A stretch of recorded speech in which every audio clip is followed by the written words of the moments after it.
Mercredi 11 mai 2022, chers téléspectateurs, bonsoir et bienvenue dans cette nouvelle édition de votre journal version française sur Viva.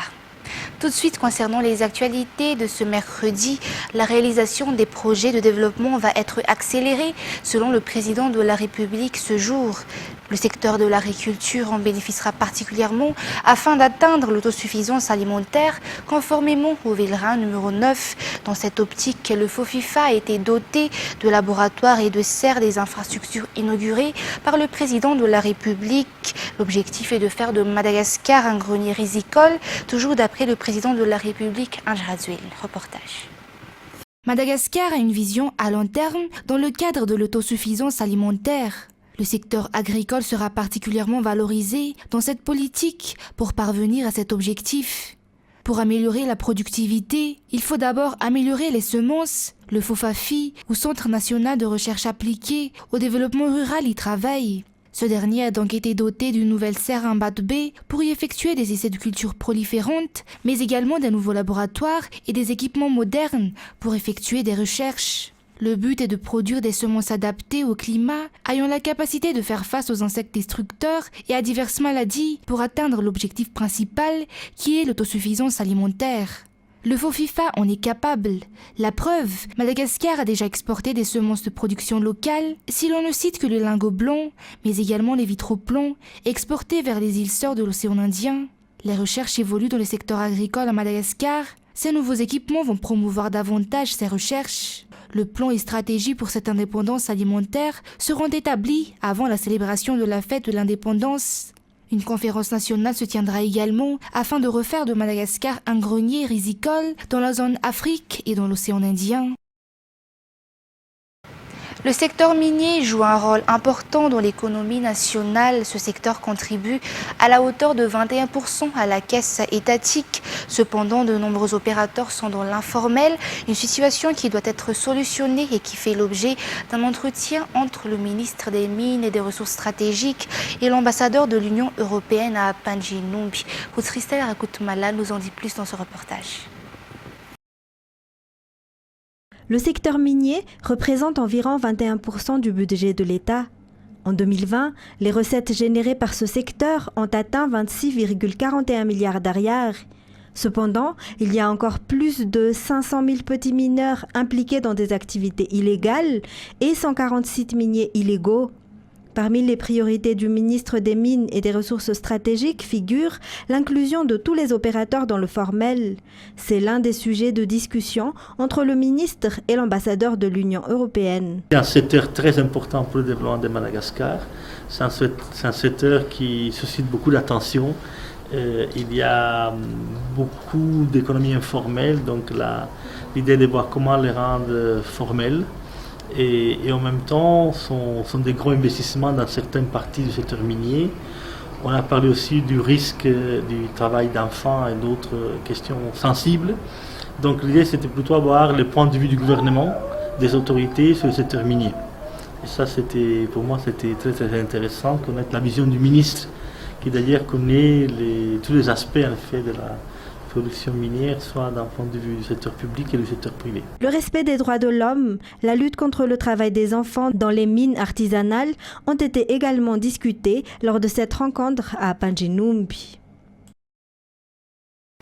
Et afin de renforcer l'accueil des victimes de la violence et d'améliorer les qualités de service, les personnels du Centre de lutte contre la violence basée sur le genre de Mamas ont bénéficié d'un renforcement de capacité, une formation octroyée par le ministère de la Population, le NFPA et le gouvernement norvégien dans le cadre de leur collaboration avec l'association FITI. Cette formation a débuté aujourd'hui et ne prendra fin que vendredi. Environ 20 membres du personnel d'accueil des victimes de violences au niveau du Centre de la lutte contre la violence de Mamas suivent actuellement cette formation octroyée par le ministère de la Population pour renforcer leurs capacités dans ce secteur, toujours afin d'améliorer leurs services auprès des victimes. Cette formation durera 3 jours et a débuté aujourd'hui. Elle est axée sur l'accueil des victimes de violences. À noter que ce centre spécialisé dans la lutte contre la violence est ouvert quotidiennement du lundi au vendredi de 8h30 à 16h. Des avocats, des psychologues, des médecins et policiers participent à cette formation. La façon de travailler de la Haute Cour constitutionnelle et la proclamation des résultats des élections à Madagascar seront améliorées selon les explications du président de la HCC, Florent Rakotoarsou. Ce dernier a rencontré la délégation de l'Union européenne ce jour. Fin de la Mireille Chanel. La mission de la Haute Cour constitutionnelle ne se limite pas à la validation et à la proclamation officielle des résultats des élections. Actuellement, la HCC effectue une descente dans chaque région afin de faire connaître les attributions de l'institution. Dans le but de l'amélioration des élections à Madagascar, la délégation de l'Union européenne a rencontré le président de la HCC ce jour.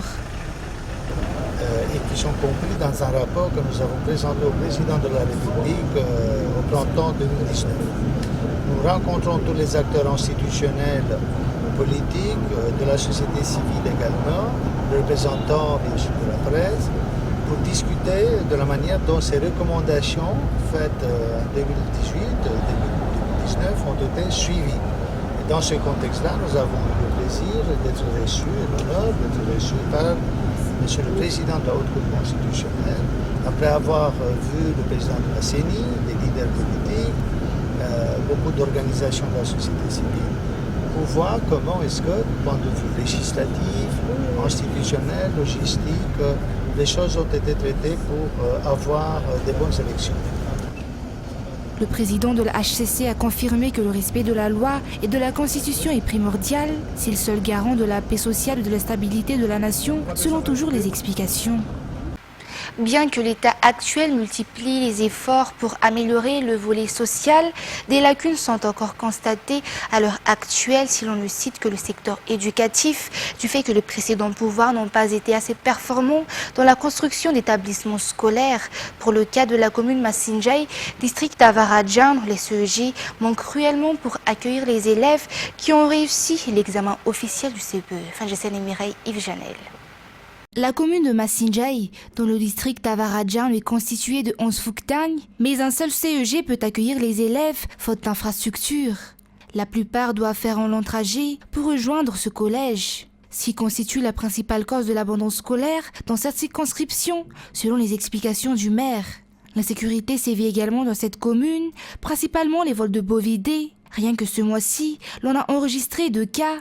Le maire de Massinjay appelle donc les autorités compétentes à se pencher sur les problèmes auxquels la commune est confrontée. La résolution de ces problèmes contribuera énormément au développement de cette municipalité, toujours d'après ce dernier. Tout citoyen a accès à l'information officielle actuellement, surtout depuis l'avènement des réseaux sociaux. Mais les journalistes restent les professionnels de l'information et peuvent juger si l'information est pertinente, juste et recoupée selon les explications d'un professionnel durant la formation aujourd'hui. Et de plus, si l'information n'a aucune contrainte, elle est toujours régie par la loi. Nadera Koutumav nous en dit plus dans ce reportage. Un projet de loi sur l'accès à l'information a été déjà mis en place par le ministère de la Communication, mais cela n'a pas encore été adopté par les responsables concernés, notamment l'exécutif et le Parlement. Cet accès à l'information est un droit, surtout pour les journalistes, car dans sa généralité, sans accès à l'information, le citoyen est privé de ses droits d'être informé par les journalistes. Ces derniers sont pourtant confrontés à certains blocages dans l'accès à l'information, notamment l'information juste et sous toutes ses formes dont le journaliste a besoin venant des responsables concernés. De plus, il est important de faire savoir que les journalistes restent les professionnels de l'information. Tout le monde peut avoir accès à certaines informations actuellement via les réseaux sociaux. Cela peut nuire au métier des journalistes dans un sens selon un journaliste. Néanmoins, les journalistes sont les seuls à pouvoir examiner, recouper ou encore analyser ces informations. Le droit à l'information a une loi qui le régit, même si elle n'a pas de contraintes, selon le directeur du Bianco. Cette loi, selon l'article 11 de la Constitution, énonce que l'information sous toutes ses formes n'est soumise à aucune contrainte préalable, sauf si elle porte atteinte à l'ordre public et aux bonnes mœurs. Ainsi, le journaliste se doit d'équilibrer sa liberté, le droit d'informer et de s'informer, tout en ayant accès aux informations et en respectant les lois en vigueur. Aujourd'hui, les journalistes ont bénéficié d'une formation dispensée par l'UNESCO sur l'accès à l'information. Les professionnels du journalisme, du juridique et la société civile ont pu présenter et partager leur point de vue sur ce thème. L'application de la loi de 2017 n'améliorera pas non seulement la circulation, mais garantit également la sécurité des utilisateurs des deux roues, d'après les explications d'une auto-école interviewée par nos journalistes. De leur côté, les conducteurs de moto proposent de commencer cette lutte par la sensibilisation. À noter que cette loi stipule que tout motocycliste doit disposer d'un permis de conduire. C'est Sylvain sur les images de Secha Anjianab et Asnara Fanzanahari. Les motos existants et circulant dans la ville sont en trop grand nombre à l'heure actuelle. Elles représentent même un danger pour certains du fait de l'inexistence de contrôle pour les deux roues. D'où l'importance de l'application de la loi datant de 2017 qui oblige les motocyclistes à disposer d'un permis de conduire. Pour l'application de cette loi, l'association des motocyclistes réclame en retour la facilitation de la délivrance du permis, mais auparavant une campagne de sensibilisation d'après leurs explications ce jour. Toutefois, l'obtention d'un permis ne résout rien si l'on n'adopte pas un comportement exemplaire en conduite. Il est également nécessaire de se protéger pour éviter d'éventuels dangers, toujours d'après les instructions. Et à la une des actualités internationales de ce jour, les combats s'intensifiaient mardi dans le sud et l'est de l'Ukraine où les livraisons d'armes américaines devraient s'accélérer après la réactivation par Joe Biden d'un dispositif emblématique datant de la Seconde Guerre mondiale. Des missiles ont aussi visé la région d'Odessa, l'armée ukrainienne décomptant cette frappe et déplorant un mort et 5 blessés. Le président du Conseil européen, Charles Michel, en visite surprise dans cette grande ville du sud, a été obligé de se mettre à l'abri, d'après ce reportage de France 24. Sur ces images fournies par les services de secours ukrainiens, on peut voir un quartier entier réduit en cendres. Selon les autorités locales, Odessa a été frappée par 7 missiles lundi soir, tirés depuis la péninsule de Crimée, contrôlée par la Russie. Ce port, situé sur la mer Noire, est à une centaine de kilomètres des troupes russes, mais il est régulièrement frappé depuis plusieurs jours.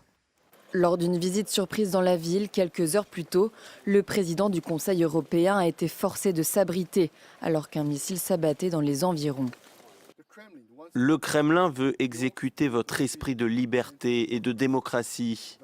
Mais je suis totalement convaincu qu'ils n'y parviendront jamais. À l'est du pays, l'offensive de Moscou se poursuit dans le Donbass. L'armée ukrainienne semble reculer aux abords de Severodonetsk, l'une des plus grandes villes sous contrôle ukrainien, et de Kramatorsk, où les combats font rage entre les deux camps. Je sais que l'Ukraine vaincra, quoi qu'il arrive. On se battra jusqu'à la dernière goutte de sang. Sur le front, une immense fumée noire, celle d'une raffinerie que les Russes bombardent depuis dimanche. Les troupes ukrainiennes ont en revanche repris plusieurs villages plus au nord près de Kharkiv. Elles sont parvenues à repousser les troupes russes à plusieurs dizaines de kilomètres de la deuxième ville d'Ukraine. Le directeur général de l'OMS, ou Organisation mondiale de la santé, estime la politique sanitaire radicale des autorités chinoises, la stratégie zéro Covid, insoutenable et excessive, notamment à Shanghai où la population est confinée. Reportage. Des rues désertes et des dépistages à grande échelle.